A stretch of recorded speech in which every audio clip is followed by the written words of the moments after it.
Hey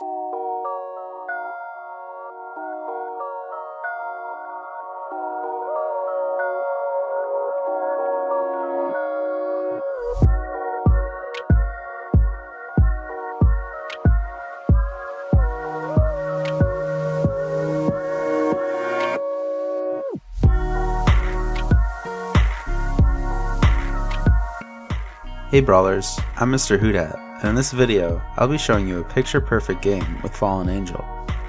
In order to get a perfect game, you need seamless transitions throughout the different stages of the game, and a bit of luck in fights against similar high-rolly opponents.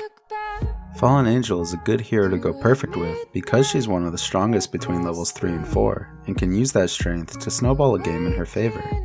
I hope to show you how to take a favorable position and keep up the pressure to close the game out cleanly. For a more nuanced Fallen Angel game, check out my other video where I have a weaker early to mid game and go into an animals composition later. Also, for a more in-depth look, please check out my notes in the description for help in positioning and general decision making throughout the game. I hope you enjoy.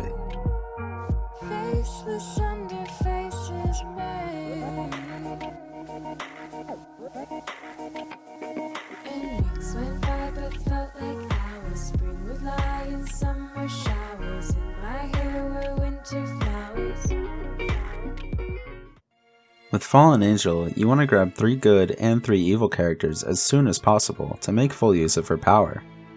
This board is an easy unicorn and no lock because the other 2 units aren't very good.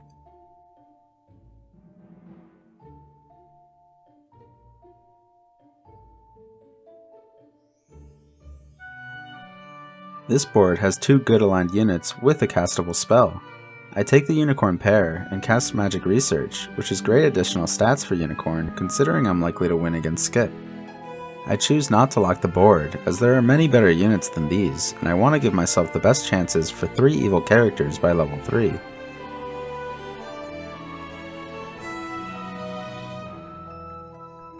I'm shown a great board with Black Cat and Mim, which already completes my evil condition. With summoning units, you can complete it early, as the unit summoned counts towards the 3 units needed.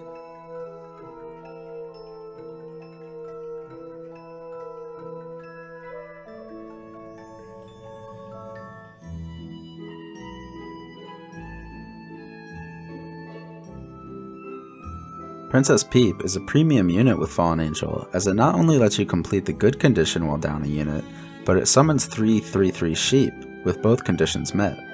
At this stage of the game, it often trades with 3 to 4 of your opponent's units. I take Peep and decide not to sell my Unicorn pair for either 3-drop. I cast Earthquake for added pressure and decide not to lock the Good Witch on the following board. I'd much rather find the Unicorn triple, XP, or more token units.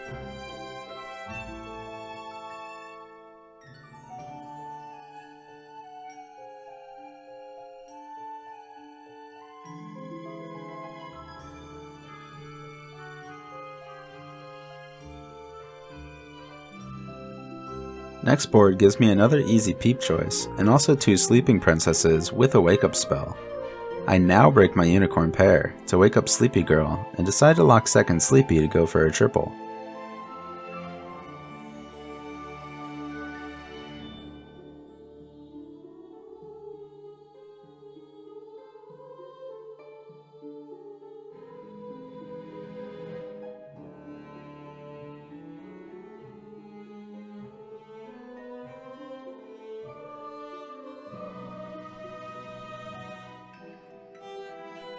I grab the Sleepy pair, then roll into a Unicorn ambush. I don't want to sell for the triple, and locking the board going into my level 4 turn is not ideal, so I wake up my second princess to help win this fight, and roll for one of my tier 3 triples.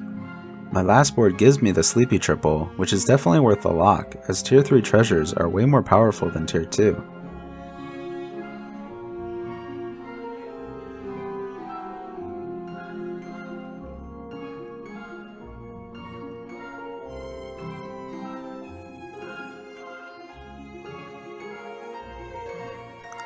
The best tier 4 unit for me shows herself, and she's looking as young as ever.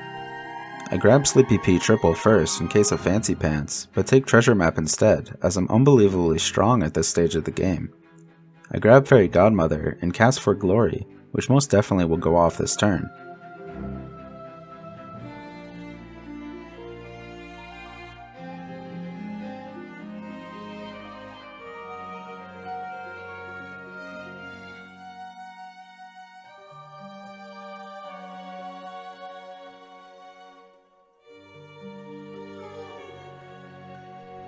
For Glory gives me Puffy Puffer, and the board gives me PP Triple. I think about whether it's worth breaking my map for a tier 5, as well as lowering my summon count. Despite losing my chances for a tier 7, it's much better to take the treasure now, as there are many tier 5s that can carry mid-game fights. Ambrosia is one of them, and also scales decently into the endgame. I roll for more Fairy Godmothers or XP, and find Turkish Delight in my last shop.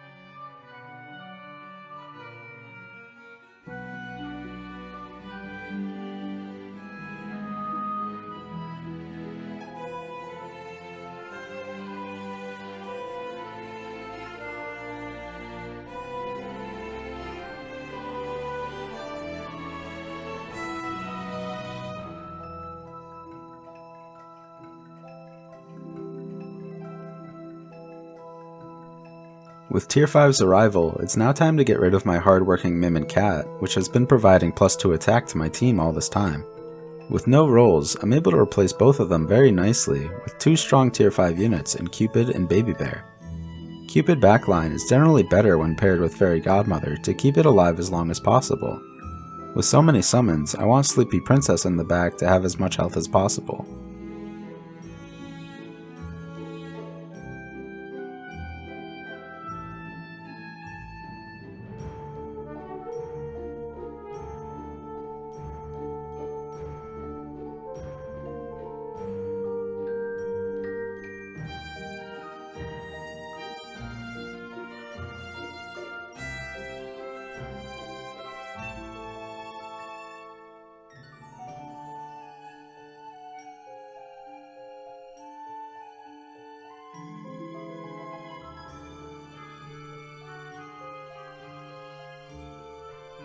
With my rolls, I'm looking for second Cupid, more Fairy Godmothers, XP, or Lancelot.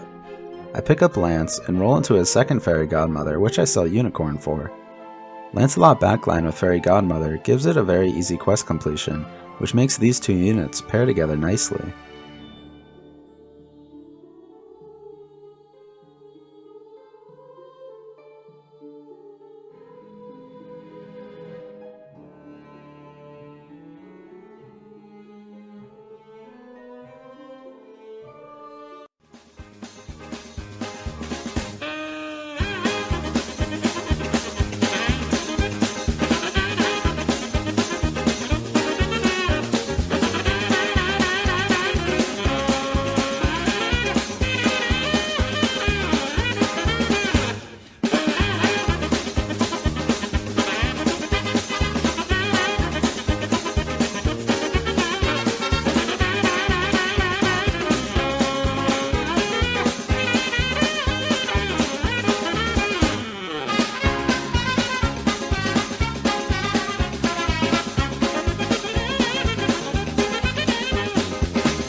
Man, I love Fairy Godmother mirrors.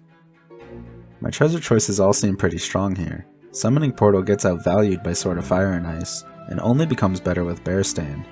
Mittens seems great with summons, but if you've been paying attention, both Fates and Cursed King had Princess White when we last faced them, so Mittens likely loses to Dwarves. I take Sword and grab my Fairy Godmother triple, which gives me a choice between Deck, Ring of Rage, and Gloves of Thieving. Deck is better for the endgame to cast Pigomorphs or Poison Apples, but I decide to get my much needed attack for my frontline summons, and also for these fights to not take 2 hours long. I pick up a second Cupid to fill my last slot, and roll past the rest of my tier 5 boards, as I have to wait for tier 6 to improve much further.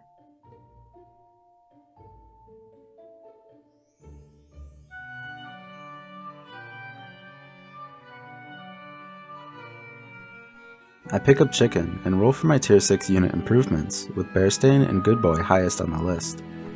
I skip Green Knight as it only slightly improves me, then decide to True Love Kiss my Lancelot. Lance doesn't do much for me from here on out, and there are many transforms that will greatly improve my board. I get Pumpkin, which is interesting, and might have been a transition consideration, but then I see Good Boy right after. With 2 stat buffing treasures and a full team of good units, Good Boy is a pretty easy comp to get into. I decide that playing all good units is better than Pumpkin, as there's just too much stat synergy between all of these units.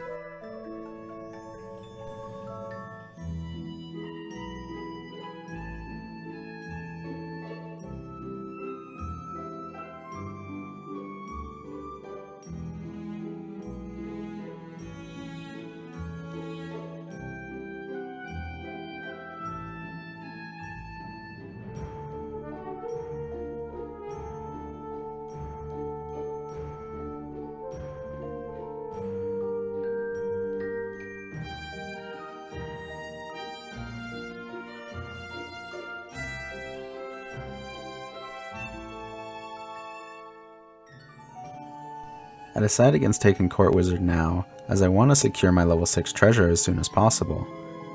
I roll into Hercules, which is perfect for that. I roll for more Good Boys and decide taking another Fairy Godmother to fill the Ambrosia slot is helpful for this fight. I replace Peep with Hercules and keep Cupid backline to help win the fight versus the Dwarf player. Cupid is the best counter unit when facing dwarves, as they do not have any ranged units, and Cupid likely 2-for-1s with each attack.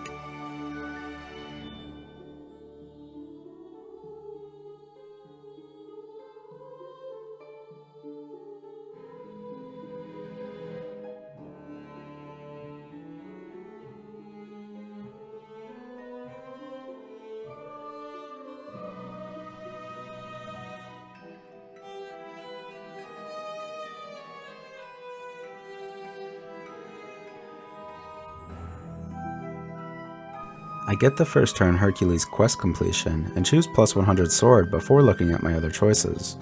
I cast Pig and roll for wizards and sure shots now. I find one of each and play my sure shot frontline with 2 cupids in the back.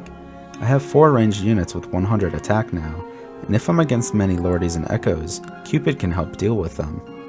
Good Boy at +100 has an amazing matchup into dwarves, since they can only play 7 units. Playing for +100 extra attacks quickly disposes of them.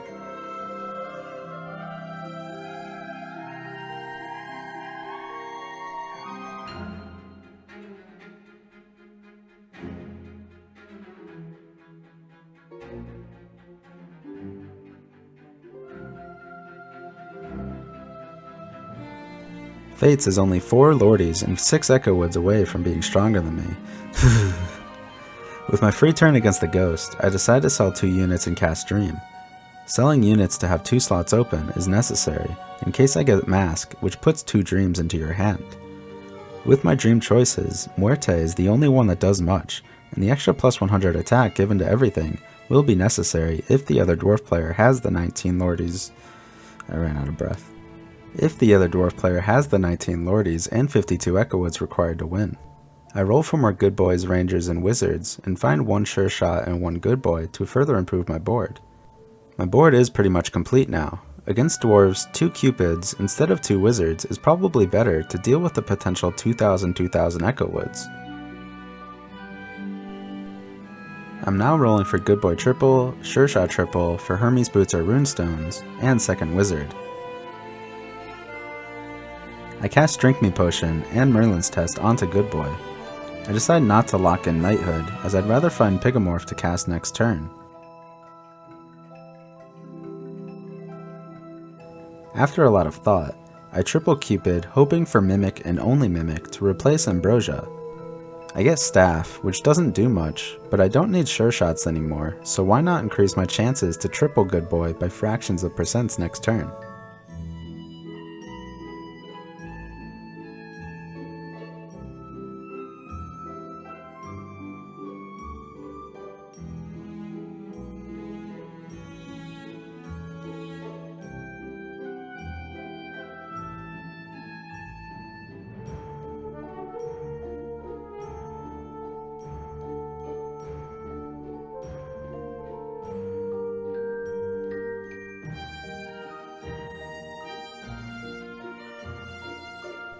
Down to the 1v1, I find my good boy Triple finally, and take Singing Sword, which is much needed attack if the dwarf player got his hands on his 50 Echo Woods.